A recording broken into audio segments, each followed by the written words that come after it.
So guys, sound check natin ulit itong gauge 20. Yung axis na ginawa ko na pinagsama-sama ko galing sa 3 layer. Kanina ito yung ginamit kong magnet.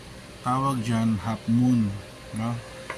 So try natin tong makapal na magnet 2.5.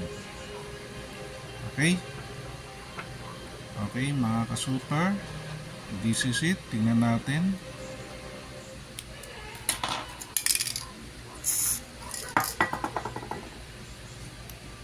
Lagyan natin sa 2.5 na magnet.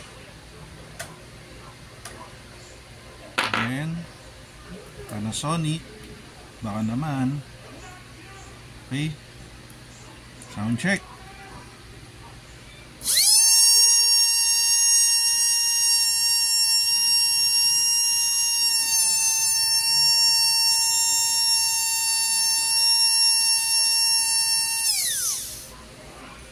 Yun. Diba? Kayo na umusga kung ano pinagkaiba nung half moon at saka itong 2.5. Actually 2.5 din to pero dito sa gilid manipis siya.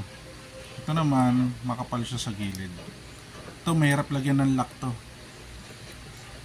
Okay, ito na siya.